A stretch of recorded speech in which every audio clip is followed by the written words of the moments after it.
भगवान परशुराम विष्णु के एक ऐसे अवतार हैं जो चिरंजीवी हैं। इसी कारण वे विष्णु के अन्य अवतारों के समय काल में भी थे और अभी भी जीवित हैं। इसी के साथ उन्होंने भगवान विष्णु के बाद के अवतारों में भी अपनी भूमिका निभाई थी।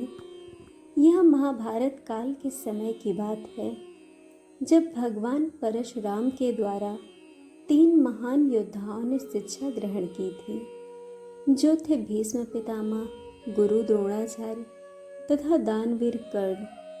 इसमें से कर्ण ने परशुराम से असत्य बोलकर शिक्षा ग्रहण की थी, जिसका विपरीत फल भी उसे भोगना पड़ा था। कथा के अनुसार कर्ण वैसे था तो माता कुंती का पुत्र, लेकिन वह कुंती के विवाह के समय से पहले ही जन्म ले चुका था।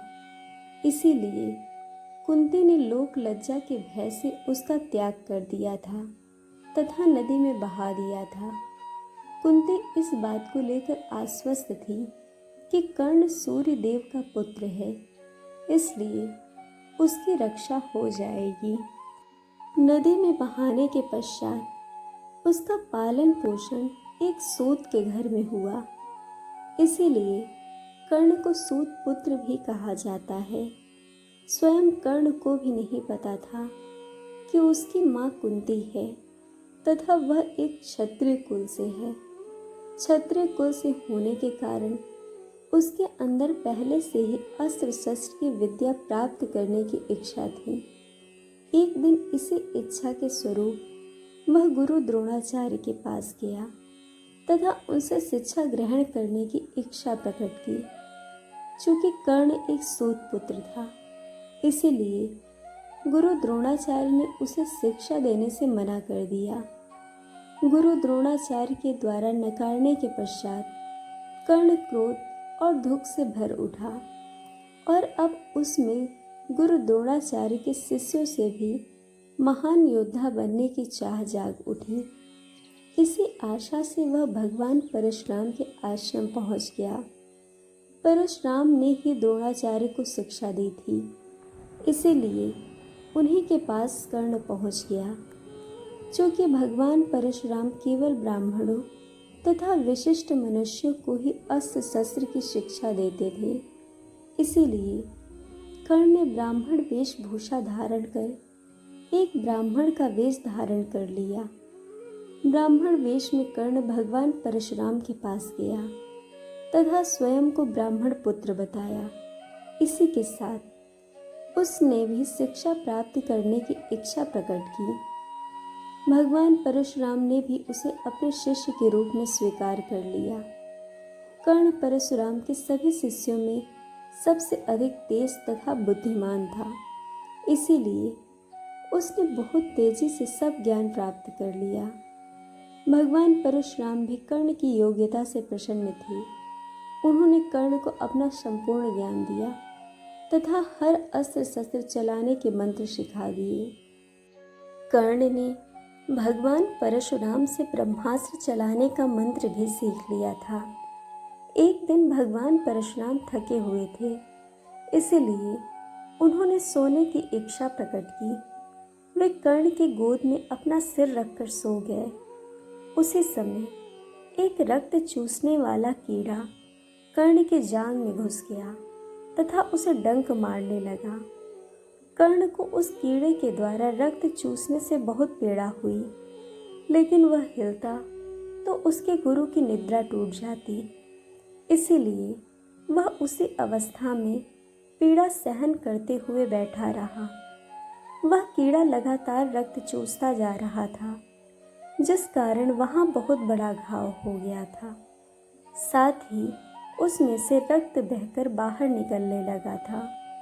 वह रक्त बहता हुआ भगवान परशुराम के पास से पहुंचा, जिससे उनकी निद्रा टूट गई। तब उन्होंने उठकर यह सब देखा तो उन्हें यह ज्ञान हो गया कि कर्ण ब्राह्मण पुत्र नहीं हो सकता, क्योंकि एक ब्राह्मण पुत्र में इतनी पीड़ा सहन करने की शक्ति नहीं हो सकती। उन्होंने जान लिया कि इतनी पीड़ा केवल एक क्षत्रिय ही सहन कर सकता है। इसी के साथ उन्हें इस बात का सबसे ज़्यादा क्रोध था कि उनके शिष्य ने उनसे असत्य कहकर छल पूर्वक उनसे शिक्षा ग्रहण की है, जबकि अपने शिष्यों को चुनने का अधिकार केवल एक गुरु का होता है।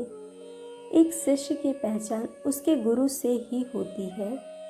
लेकिन कर्ण ने असत्य बोलकर उनसे शिक्षा ग्रहण की थी, इसीलिए वे अत्यधिक क्रोध में आ गए तथा कर्ण को श्राप दिया कि वह जिस विद्या को सीखने यहाँ आया था वह उसका प्रयोग तो कर पाएगा तथा सर्वश्रेष्ठ धनुर्धर भी बनेगा, लेकिन जब उसको अपनी इस विद्या की सबसे अधिक आवश्यकता होगी तब वह उसे भूल जाएगा।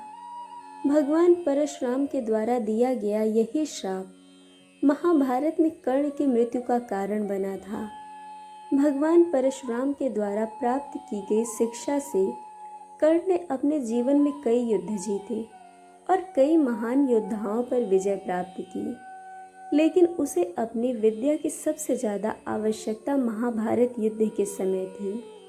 भीष्म पितामह और गुरु द्रोणाचार्य के वध के पश्चात कर्ण को कौरवों की सेना का नेतृत्व करने का अवसर प्राप्त हुआ था।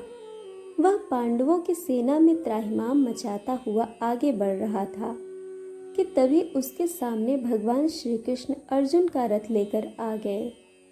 युद्ध भूमि में कर्ण अर्जुन के सामने पहली बार आया था और विश्व में इन्हीं दो योद्धाओं को सर्वश्रेष्ठ धनुर्धर की उपाधि प्राप्त थी। किंतु भगवान परशुराम के द्वारा दिए गए श्राप के अनुरूप कर्ण उस समय अपनी सारी विद्या भूल गया और दैवीय अस्त्र शस्त्रों को चलाने के मंत्र भूल गया। इसी का लाभ उठाकर भगवान कृष्ण के आदेशानुसार अर्जुन ने निशस्त्र कर्ण का वध कर दिया। इस प्रकार महाभारत के भीषण युद्ध में कर्ण की मृत्यु का कारण भगवान परशुराम से छल के द्वारा शिक्षा प्राप्त करना और उसके परिणाम स्वरूप मिला श्राप था। दोस्तों, आपको कहानी कैसी लगी यह हमें कमेंट करके ज़रूर बताइएगा और चैनल को सब्सक्राइब, वीडियो को लाइक शेयर करना बिल्कुल मत भूलिएगा। वीडियो देखने के लिए आप सभी का बहुत बहुत धन्यवाद। जल्द मिलेंगे एक और नई कहानी के साथ।